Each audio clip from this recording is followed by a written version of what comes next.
Hello, everyone, and welcome to another episode of Meta Transitions.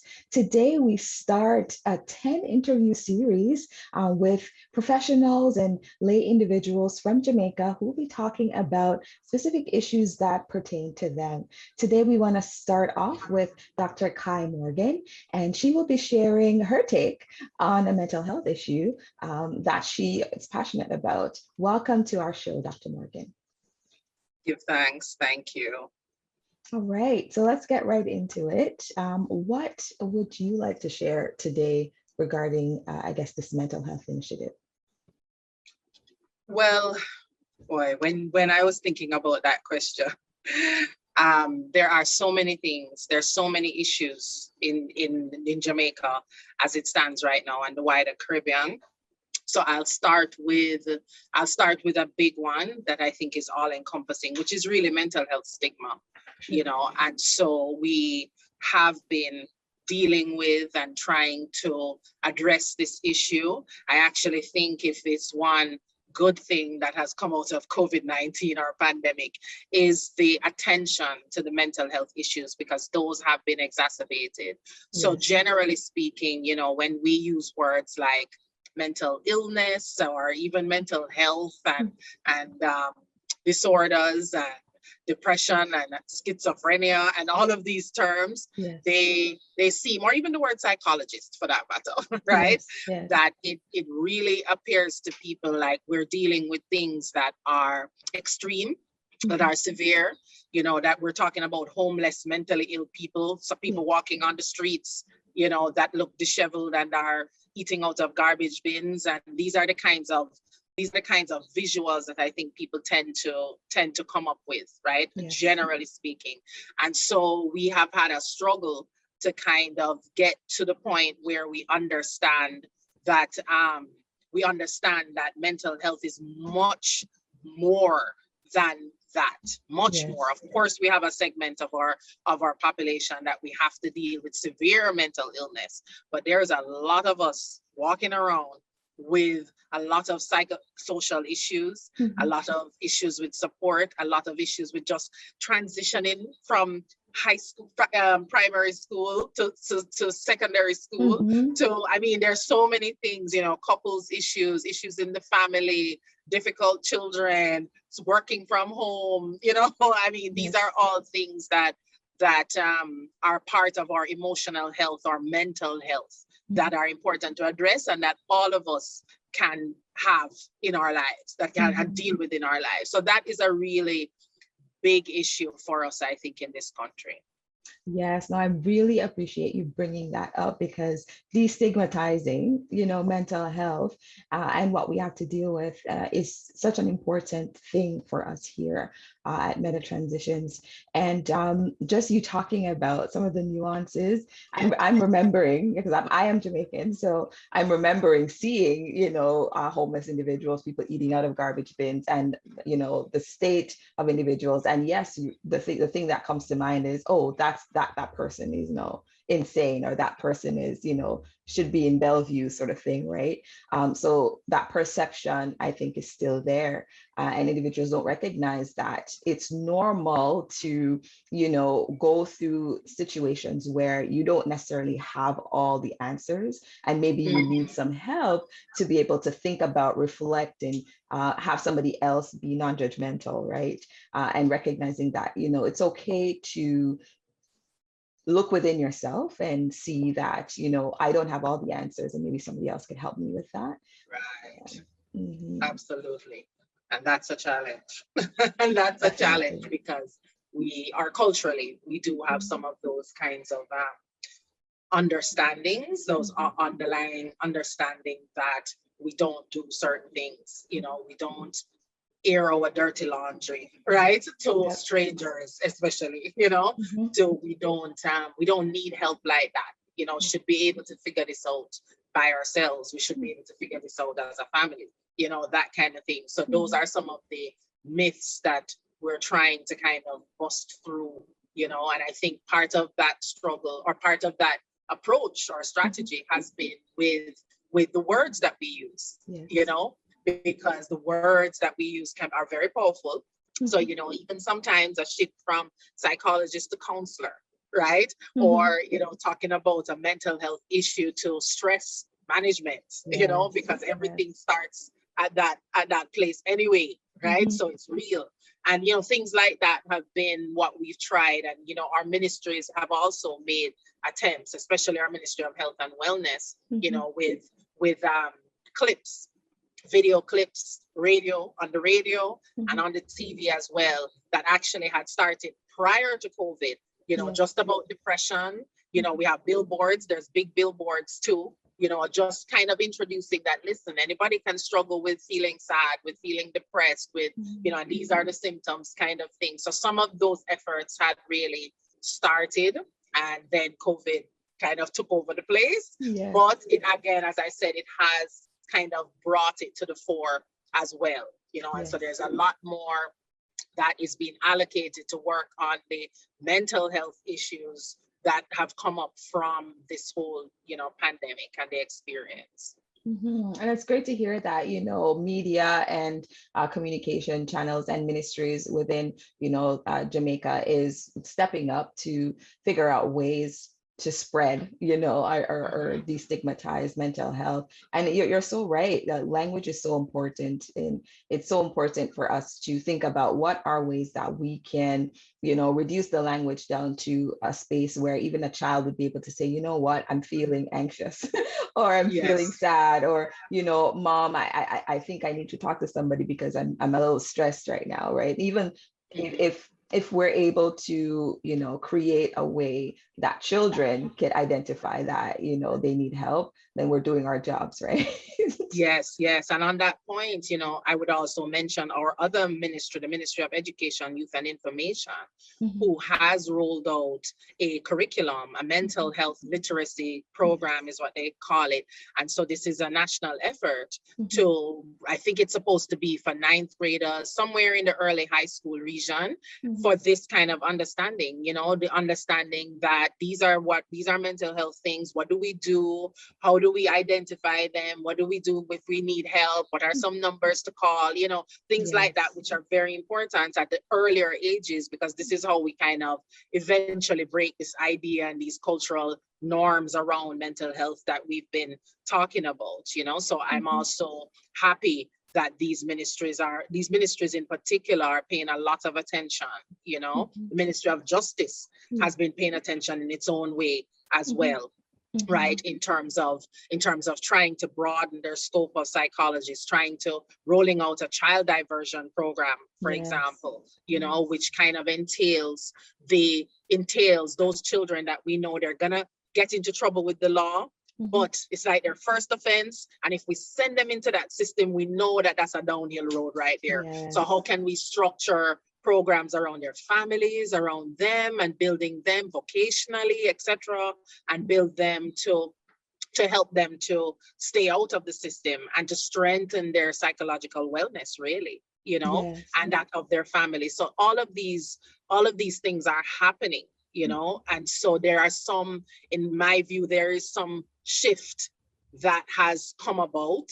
It's going to take time, right? It's going to take a lot more, I think, integration, togetherness, you know, which is something that I noticed some of our NGOs are actually doing, our non-governmental organizations that are in the space. There are quite a number of them, you know, getting support from people like UNICEF and USAID and all of that are trying to have a more collaborative approach on the ground, because we recognize that the services have been splintered for a long time. You know, somebody's doing something over here, and it's a small group. So how are we really ensuring a larger and a greater mass change, you know, with these splintered things, so splintered services being offered? So there's some of that going on as well, you know. So there's work happening, These things really take time, They but do.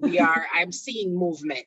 No, I'm glad to hear that organizations are collaborating at least and trying to come together in a effort to do this work. It's so important, and targeting, like you said, youth that are transitioning from middle school to high school. It's such a great age, right? Because you were even talking about sort of those preteen, puberty years where transition is so important. And sometimes, a lot of times, the things start there, right? Mental health issues and manifestations, right? So Right, getting them absolutely. getting them educated at that point to reach out can help with a wider spread of then the next generation being more educated and open to seeking help. So it's a wonderful Yes. initiative for sure. All right. Well, thank you so much for sharing, all this information, with us. Maybe one question I could ask, are what are some tips maybe that you could give maybe someone who might be watching this from Jamaica, or even, the Jamaican diaspora, that's spread out across the world? What is something that we can do to help with this initiative for Jamaica? So I would speak about that from the perspective of my organization, of our organization, Jamaican Psychological Society. So one of the efforts that we have just started is two committees that we've just started, a research committee and a policy committee, right? So in looking at mental health in general, both of these things are critical. Research should inform policy as far as we're concerned. And so we're trying to kind of on the ground understand what are the needs. Trauma has been a big thing that we've been talking about a lot.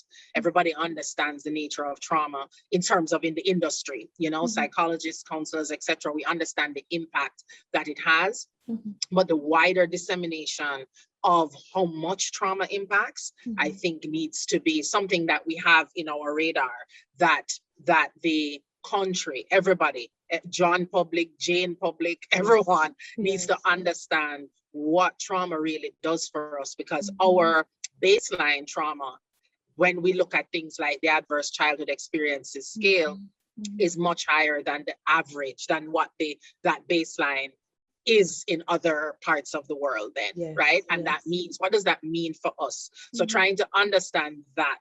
So if you are, in the public and you're listening to all of this, it's your involvement and your understanding around trauma, right? And it's your participation. If you see surveys coming out, like, trying to understand what is trauma in Jamaica. And on the policy side of things, we're really trying to help or to collaborate to help persons to understand this whole idea of wellness, right? Two of the main places that we have always tried to target, because they're where the mass is in the workplace and in the schools, right? So we have captive audiences there, right? That means it's incumbent on our employers, right, to be sure that they're paying attention to their employees' wellness. And it's incumbent on the school administration and parents, of course, and the whole team, these teams, to also be very aware of what mental health is for your child, right, and for the child, the student, So we have been in the policy committee trying to craft some of these, and trying to liaise and advocate to the various ministries that would be interested in these policies, to help. We're here to help. We're here to help to craft the information, because sometimes this is the tedious work. Who's going to sit down and create all of this and all of that? And we're here doing it. Volunteers, big up all our volunteers on these committees and the chairs of these committees that have volunteered of their time. And we sit and craft these things. These are not easy things to put together. And so just want the public as well to recognize that this is something public administrators, principals, teachers, employers, as I said, managers, supervisors, to be paying attention to the mental wellness, the emotional wellness of your staff and of your students, in both areas, that this is critical. You know, it affects all kinds of bottom lines. You know, companies and corporate Jamaica and corporate anywhere. Yes. Bottom line is profit, right? But if you pay attention to your employees, this is where you can increase your bottom line, because if they're productive, they're adaptive, they're feeling good, they are, you know, they're well, then they're going to give you more, right? They're going to give you more. So even if you're looking at it from that perspective, it's important to pay attention to. And the same thing I could say in the school, you know, for our teachers and our administrators, for the students, if they're feeling good,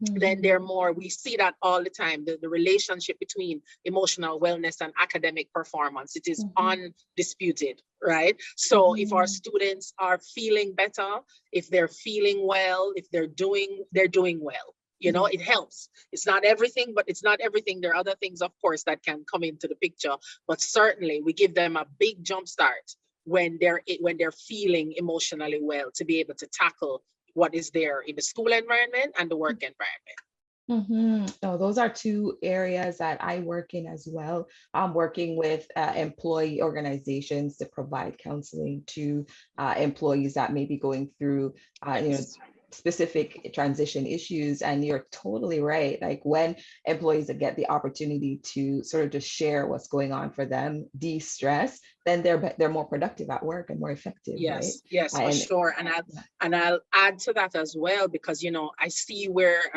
the stigma also impacts some of these employee assistance programs that have been put into place. It has been growing in Jamaica over the last couple of years. It's not huge, but some of the bigger companies have these programs. But and I'm personally involved on my professional end outside of JamPsych, that we do some EAP programs for some of these companies, and sometimes the uptake is very slow. It's very so in other words, so the other day I did a little session with the team, you know, with the staff members and so on, just to help to encourage them to take advantage of the opportunities that they have, because they have these sessions available to them, and some of them are not taking them up. And the first thing that I had to address was the stigma, right? And was that the feeling that if I go and do this, then who's gonna see this? And now my HR is gonna know that I'm having issues, and how do I, when everybody is having issues. So, you know, in some cases, I mean, they have set up, that particular company has set up a kind of system where they don't have to go through HR at all, just to be able to facilitate more people kind of taking care of this. And this is not, for this particular program, it's not only the individuals, it's their dependents as well. So, you know, so I did talk about some of those things. You're having problems with your child in school. I mean, you know, even online learning right now, because that's a big issue for a lot of people. So, you know, we had to kind of pull some things to show that, you know, we're not just talking about when you are, you know, out cold and need to be going to the hospital kind of thing here. We're talking about some very, very common things that us as human beings are struggling with. You know? Yes. No, I'm glad that you brought that up, because you're right that there's so much going on, and I'm glad to hear that, you know, you're reducing the barriers in that HR doesn't necessarily need to know that you're seeking help, which will hopefully help more people to seek that help for sure. And you're talking about SAPs too, so maybe student assisted programs that could be helpful as well in universities, or even sort of transitioning from high school to university, where there's a huge population possibly too that have difficulty. We're finding here, you know, in Canada, how students are so much, I guess, more stressed now than before, because they're like, we're leaving university or we're leaving high school and we don't know what, you know, is going to happen. Are we going to be able to access jobs? And, you know, will people see our degree as similar to, you know, others that graduated before this pandemic sort of thing. So we are finding a lot of students are having similar, you know, issues here and needing sort of support surrounding career transitions and such. And I don't know if that's something you're seeing there as well. The are three biggest, I would say, universities: the University of the West Indies, University of Technology, Northern Caribbean University. These universities all have what we call like our health centers, you know, that the students have access to practically free of cost, you know, I don't think they pay anything, right? So And I think that these are some of the things that they struggle with. I am familiar with some of the data from the UE Health Center, and our students really like converge on that service, you know, so much so that they're filled, they don't have it, you know, there's a longer wait period, there's all of these things that they struggle with to deal with the issues, and the issues are can move from they run the gamut, you know. So it's good to know that students are using the services. I would not be surprised if the same thing is happening that you're saying. I don't have that data, but I would not be surprised, because they're unsure about a lot of things, right? And they're not, everything seems so chaotic. You know, so we have students that I had a student contact me the other day who we were doing her research paper for such a long time, and she had this long hiatus. She went back to her country and she had a long hiatus, and she said she's been trying to get in touch with her university to confirm, you know, what's her status right now, and she can't get anybody, you know. And I know that this is a part of all this chaotic stuff that's going on. Like, how do we move forward? Everything is coming in late because CSEC was done late and CAPE was done late, and the results are coming out late, and so classes are starting late, and it's been difficult. And where do I go with this? How have things changed in this pandemic for my career? You know, so what's gonna happen when I come out? Is it still going to be that as sought after? Is it is it gonna work for me? How do I pivot, you know, in all of this? So I would not be surprised if those things are really in their minds. The people that I see that are going to school are having these concerns, you know. So anecdotally, I can say the ones I see privately are having those concerns for sure. Wonderful. Well, thank you again, Dr. Morgan, for being with us and for sharing your insight into, you know, the stigma that still exists there in Jamaica, and the efforts that ministries and, you know, private partners and, you know, even employers and even Jam Psych, you know, is pushing these initiatives to help the general population to gain a better understanding of what mental health is and how they can seek help. So thank you so much for sharing your insight with us. You're very welcome. All right. So I know, Dr. Morgan, you say you have, you know, your own private practice there in Jamaica. So this is your time to plug your private practice so others can get a better understanding of who you are and, you know, how they can contact you. Yes. So I am a clinical psychologist, and I work with a team, a very excellent team of about, I think there are about 15 others, right? And the main things that we do therapy. We provide therapeutic services, individual, family, couples, group, and we also do assessments. So we also do a number of psychoeducational assessments. We do neuropsychological assessments. We do personality assessments. We do assessments for child custody evaluation. So we do a lot of forensic evaluations as well for different reasons, some personal injury, some psychovocational assessments related to personal injury. So we do, this is the bulk of what we do. We also conduct trainings and workshops. You know, so in some of those, for example, those EAP programs that we mentioned, they may want somebody to come and do some kind of training or some kind of workshop on or seminar on change management, you know, or stress management or something along these lines. Sometimes we'll get calls from companies around persons that have had some kind of traumatic experience or incident, and they want some kind of group debriefing. They want to identify individuals who may be struggling a little bit more with whatever has been happening. So we do all these different kinds of interventions, you know, for schools.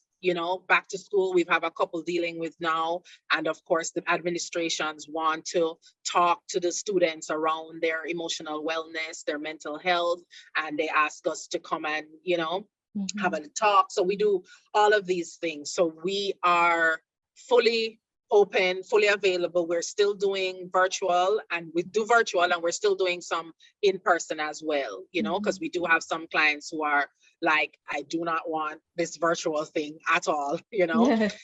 So we are, the way that our lockdowns have been scheduled, have been 3-day lockdowns per week, you know, and we anticipate that this is gonna, so far it's gonna go till almost the end of September, and we'll see what happens after that, because our numbers have really been rising. So we are not doing any therapy in person, but we are actually still scheduling some of the critical assessments that need to be in person, because we are considered essential workers. So we do facilitate that at this time. So these are the services that we offer. We have, I am at a doctoral level, but a number of the others that I've spoken of are at a master's level, and all of them have masters in clinical psychology. They're excellent therapists, you know, and excellent assessors. And there are some of them, we're at different levels, right? So there are some persons who may be more newly graduated, and I do supervise them. So I supervise them until they've reached the number of hours that is needed for them to get licensure. And we do have some that have been working in the business in the industry for upwards of 10, 12 years, right? And so we have persons at different levels. So sometimes I get requests for certain things, and some people would like a more mature person. Some people would like, you know, my portfolio, actually, my caseload is actually full. Because another thing that we do as well is we do consultancies. So we do, some of them have our research consultancies, some of them are interventions, right, or intervention programs, some of them are supervisory, so different types of consultancies. And I am doing a lot more of those. So my caseload, I'm keeping it at a particular area, and these other associates, my other associates are taking on and have capacity to take on several other therapy clients. Some of them also are more focused in different areas. So there's somebody that focuses on, you know, attention deficit hyperactivity disorder, you know, and parent training and childhood issues. And there's others that focus more on trauma, right? There's others that focus more on couples, right? On couples therapy. So we have a very wide gamut of individuals that are highly trained and very, very dedicated. This has been a team that I really love my team. I say it all the time. They are fabulous and they are absolutely committed. My trust for them is 100%, you know?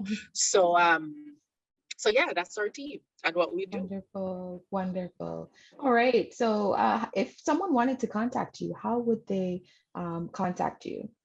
Okay, so they can WhatsApp us at 876-869-7657, or they can check us out on Instagram as well. So we are at KADM Psych, that's PSYCH Associates.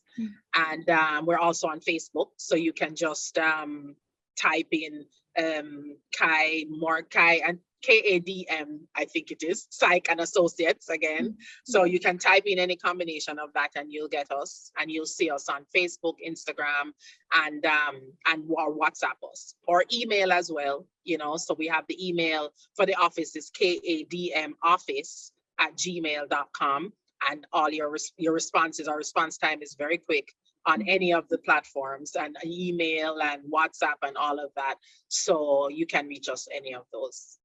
Wonderful. In any of those ways. Wonderful. Thank you so much again for sharing your insight with us and sharing about your practice. And, you know, it sounds like you're doing a world of good there. So definitely. Try. All right. Well, there you have it, folks. It was such a lovely talk with Dr. Morgan here today. Definitely put any questions you have in the comment box below. We will be putting Dr. Morgan's information in the description box as well. Until next time, take care.